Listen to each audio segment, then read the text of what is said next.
역대급 초박빙 미 대선이 정확히 한 달 앞으로 다가왔습니다.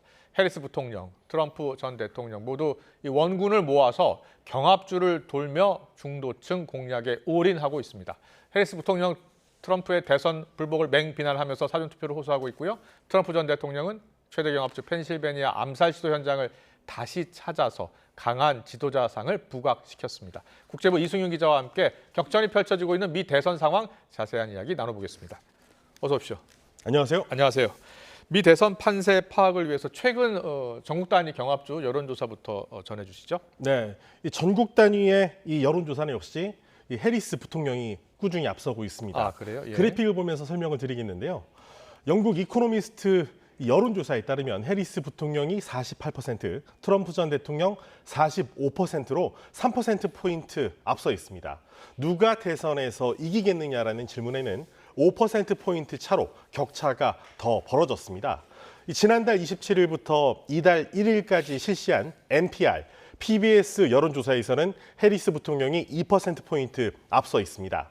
하지만 경합주에서는 뉴욕타임스 여론조사의 경우에 러스트벨트인 미시건주 그리고 위스콘신주, 펜실베니아주에서는 해리스가 2에서 3%포인트 차이로 앞섰습니다. 하지만 썬벨트인 조지아주, 노스캐롤라이나주, 애리조나주에서는 트럼프가 2%포인트 이겼고 네바다에서는 동률로 나왔습니다.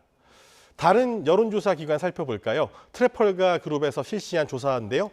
러스트벨트 경합주에서 트럼프가 근소한 차이로 앞섰습니다. 오차 범위 내로 미시건에서 트럼프가 2.2%포인트, 위스콘신에선 1.1%포인트 차로 앞서 있는 상태입니다. 네, 각 후보별 움직임을 살펴볼 텐데요. 좀 경합주 소식을 전해주셨는데 미국 대선은 이제 50개 주 선거인단 총 538명 가운데 270명을 확보하면 승리하는 그런 간접 선거가 치러지고 있는데요.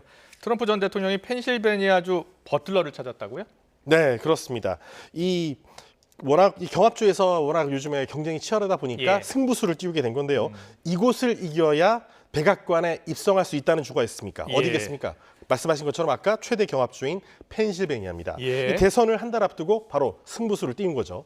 이 첫 암살 시도가 이루어졌던 펜실베니아 버틀러에서 유세 당시에 이 트럼프 전 대통령의 오른쪽 귀 윗부분에서 이 출혈이 나는 가운데서도 이 두 주먹을 쥐고 팔을 펼쳐서 fight, fight, fight 이렇게 싸우자고 말해서 저기였죠? 맞습니다. 이 드라마틱한 영웅적인 모습을 보여줬었죠. 이란에 자신에 대한 이 테러 위협이든 두 차례 암살 시도든 이에 굴하지 않고 이 암살 시도 현장을 찾아서 대규모 야외 유세로 강한 지도자상을 최대한 부각시키는 겁니다. 이러면서 이 승부처인 펜실베니아주 유권자와 이 중도층의 표심을 잡아보려는 거죠. 직접 한번 얘기를 들어보실까요? Tonight I returned to Butler in the aftermath of tragedy, and our movement to make America great again stands stronger, prouder, more united, more determined, and nearer to victory. Lee, thank you very much. 네, 이날 유세에는 펜실베니아 대학 유펜 출신으로 이 펜실베니아와 인연이 깊은 든든한 트럼프의 후원자 일론 머스크 테슬라 CEO가 동참했습니다. 최근 아내인 멜라니아 여사도 회고록을 내고 낙태권을 옹호하는 등 광폭 행보를 보이고 있는데 한 달 남은 초박빙 승부인 만큼 이 지원군들이 이제 나서고 있는 겁니다. 네, 자 펜실베니아주 지금 뭐 선거인단 수가 19명이나 되기 때문에요. 경합주이긴 한데 해리스 부통령도 지금 펜실베니아주를 찾았나 보죠? 네, 그렇습니다. 역시 전략적인 지원군이 중요합니다. 일론 머스크가 등장했는데요. 예. 민주당에는 여전히 이 젊은 층의 이 영향력이 큰 오바마 전 대통령이 있습니다. 예. 현지 시각으로 오는 10일부터 핵심 경합주인 펜실베니아주 지원 유세에 나섭니다. 이 오바마 전 대통령은 대선에서 이길 때 이 펜실베니아주에서 승리했었습니다. 예. 이 공화당의 정통 보수인 딕 체니 부통령의 딸인 리즈 체니 하원 의원과 공화당의 전 대통령 후보였죠. 고 맥케인 전 상원 의원 아들도 이렇게 참여했는데요. 공화당 내 이 트럼프 반대자들이 줄줄이 해리스 부통령을 돕고 있는 겁니다. 그렇군요. 해리스는 이런 원군을 배경으로 이 중도층 표심 공략을 펴는 한편으로는 또 민주당 강세 지역으로 꼭 이겨야 할 곳이 있습니다. 바로 미시건주인데요. 예. 여기서 사전투표 독려에 나섰습니다. 미국에서는 이 대선 투표일이 공휴일이 아닙니다. 그래서 예. 민주당 지지자들이 많은 이 상업 생업에 종사를 하거나 또 젊은 층이 많습니다. 그래서 사전 투표를 많이 해야 이 해리스 부통령에게 유리하거든요. 이 공화당 지지자들은 투표율이 높고 또 민주당 지지자들 투표율은 상대적으로 낮아서 전체 투표율이 높을수록 이 해리스 부통령에게 유리하게 작용하는 겁니다. 실제로 이 사전 투표율이 코로나19 사태가 있기도 했지만 계속 올라가고 있어서 이 해리스 부통령이나 트럼프 전 대통령이나 촉각을 곤두세울 수밖에 없는 그런 상황입니다. 네. 그런데 지금 해리스 후보에게는 악재가 생겼어요. 허리케인 헐린 피해가 경합주에서 많이 났다고요? 네, 그렇습니다. 이 2005년에 발생했었죠. 카트리나 허리케인 이후에 최대 피해를 낸 이 허리케인 헐린이 경합주 노스캐롤라이나와 이 조지아주를 강타해 해리스 부통령에게 부담이 되고 있습니다.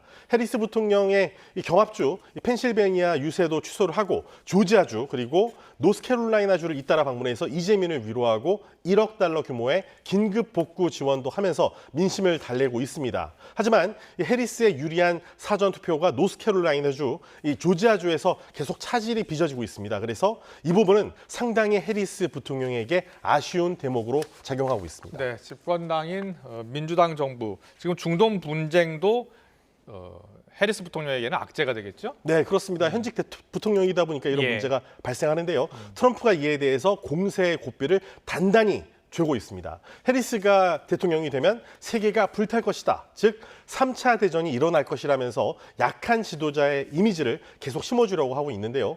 해리스는 이란이 이스라엘에 180발의 미사일을 쐈을 때 즉각 이란을 규탄하고 이스라엘 편에 섰는데 문제는 이 민주당이 우호적이었던 이 아랍계 미국인들이 이런 것 때문에 트럼프를 더 지지하고 민주당 이탈표가 늘고 있는 것으로 여론조사에서도 나타나고 있습니다.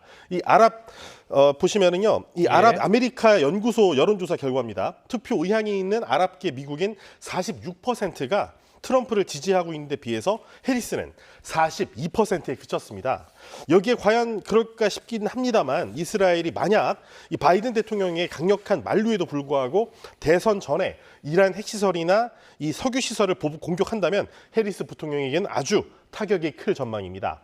여러 가지 부정적인 영향이 있겠지만 국제 유가를 보면 이란 보복 전에 배럴당 60달러였는데 일주일 사이에 10%가 뛰었거든요. 이 국제 유가가 폭등하면서 간신히 이렇게 눌러놨던 물가가 다시 치솟을 가능성이 높아집니다. 미국민들 특히 이 체감 경기가 많이 악화될 수밖에 없는 상황이라서 이게 표심으로도 그대로 작용할 우려가 큰 상황이죠. 네, 선거를 한 달 앞두고 국내의 악재에 부딪힌 해리스 부통령 어떻게 뚫고 나갈지 지켜봐야 되겠고요. 트럼프 전 대통령 얘기해 보겠습니다. 지금 트럼프 전 대통령은 사법 리스크가 재부각되고 있다고요? 네, 그렇습니다. 지난 대선 때 여러 가지 문제가 있었죠. 그래서 트럼프 대통령 같은 경우 잭 스미스 미 연방 특검팀이 지난 2020년 이 트럼프 당시 대통령의 대선 뒤집기 시도에 대한 새 보고서를 냈는데 이게 좀 문제가 되고 있습니다.